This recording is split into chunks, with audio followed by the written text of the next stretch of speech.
आज के इस वीडियो में हम बताएंगे सपना और पिंकी दो बहनों की कहानी। एक गांव में सपना और पिंकी नाम की दो बहनें रहती थी। पिंकी दिखने में बहुत सुंदर थी। सपना पिंकी से बड़ी थी। वह भी दिखने में बहुत सुंदर थी, लेकिन उसके ओठ बिल्कुल काले थे। उसके काले ओठ की वजह से पिंकी हमेशा उसकी मजाक उड़ाती थी।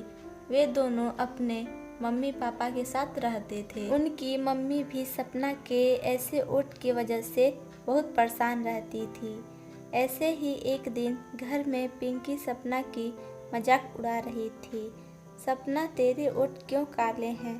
पता है, क्योंकि मम्मी पापा ने तुझे काले जंगल से उठा लाए थे। ये तो मम्मी पापा तुझसे ज़्यादा प्यार नहीं करते। सपना पिंकी की बात सुनकर दुखी हो जाती है। तब वहाँ पर उसकी मम्मी आती हैं। मम्मी, मेरे ओठ काले हैं, इसलिए आप और पापा मुझसे प्यार नहीं करते? बेटी, यह सब तुम क्या बोल रही हो? कोई भी माँ के लिए उसका बच्चा खराब नहीं होता। मैं पिंकी से जितना प्यार करती हूँ, तुझसे भी उतना ही प्यार करती हूँ। यह कहकर उसकी माँ वहाँ से चली जाती है। पिंकी फिर सपना की मजाक उड़ाना शुरू कर देती है। ऐसे ही कुछ दिन निकल गए। एक दिन सपना कॉलेज जाने के लिए घर से बाहर निकली। जब वह कॉलेज जा रही थी, तब रास्ते में पिंकी और उसकी सहेलियां खड़ी होकर बात कर रही थी। उन लोगों ने जब सपना को देखा, अरे यह तेरी वो काले ओठ वाली बहन है ना? ये सबके सामने मत बोल, अगर सबको पता चल गया तो वह मेरा मजाक उड़ाएंगे। लेकिन इसके ओठ इतने काले क्यों हैं? बचपन में इसने काला लिपस्टिक लगा लिया था क्या? मुझे तो लगता है इसके ओठों में आग लग गया था और इसके ओठ जल के काले हो गए। हाँ, मुझे भी ऐसा ही लगता है। इसके तो बहुत पैसे बच जाते होंगे, इसको लिपस्टिक की ज़रूरत ही नहीं पड़ती होगी। वह सब लोग सपना को लेके हंसी मजाक करने लगे। सपना यह सुनकर बहुत दुखी हो गई और वहाँ से चली गई। कुछ सालों बाद सपना और पिंकी बड़ी हो गई और उसकी शादी की उम्र हो गई। तब एक दिन उसकी माँ उनसे बोली, सपना बेटी, तू पिंकी से बड़ी है, इसलिए तेरी शादी करवाने के लिए हमने एक लड़का ढूंढा है। कल लड़के वाले तुझे देखने आएंगे। लेकिन माँ, इसके ऐसे ओठ देखकर कौन इसे शादी करेगा? पिंकी ऐसा नहीं कहते। सपना बेटी, तुम कल अच्छे से तैयार हो जाना तो में बहुत सारे लिपस्टिक लगा लेना, ताकि लड़के वाले को तुम्हारी ओठों के बारे में पता न चले। लेकिन माँ, किसी को झूठ बोलने से तो पाप लगता है। अगले दिन सुबह लड़के वाले सपना को देखने के लिए उसके घर आते हैं।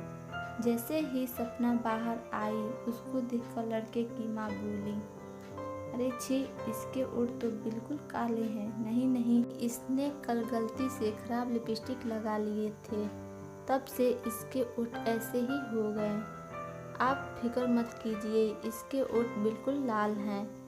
नहीं आंटी, मम्मी आपको झूठ बोल रही हैं, मेरे ओठ बचपन से ही ऐसे हैं। यह सुनकर लड़के वाले ने शादी के लिए मना कर दिया और वहाँ से चले गए। यह देखकर पिंकी बहुत गुस्सा हो गई और सपना से बोली, जब तक तू इस घर में है मेरी भी कभी शादी नहीं होगी। या तो तू इस घर से निकल जा या मैं यह घर छोड़कर चली जाऊंगी।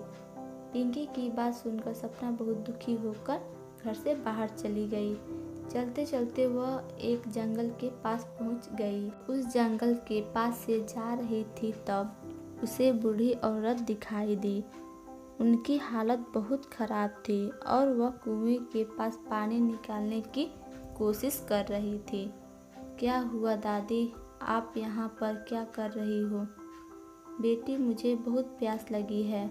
मैंने बहुत लोगों से थोड़ा पानी मांगा, लेकिन किसी ने मुझे थोड़ा पानी पीने के लिए नहीं दिए।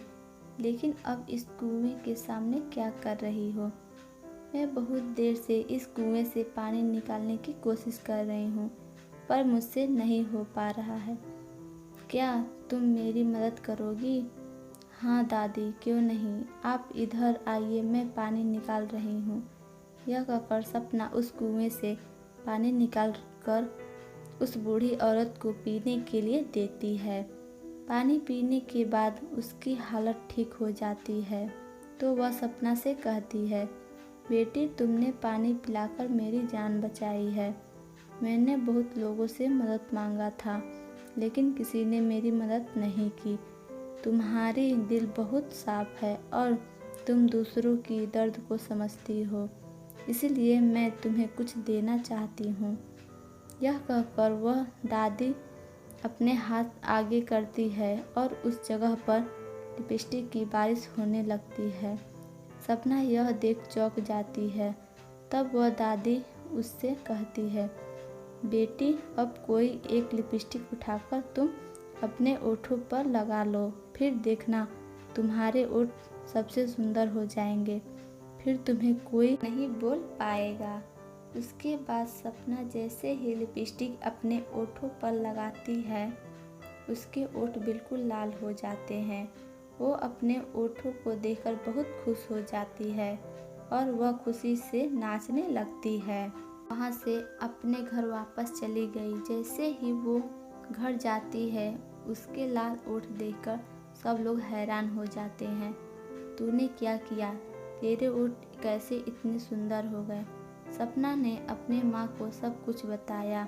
यह सुनकर माँ बहुत खुश हो गई, लेकिन पिंकी सपना को देखकर जलने लगी और मन ही मन सोचने लगी, अगर मेरे ओठ भी इसके जैसे सुंदर नहीं हुआ तो कोई भी मुझसे प्यार नहीं करेगा। मैं भी कल उस दादी के पास जाऊंगी। दिन सुबह पिंकी एक पानी का बोतल लेकर उस बूढ़ी औरत को ढूंढते ढूंढते जंगल के पास पहुंच जाती है।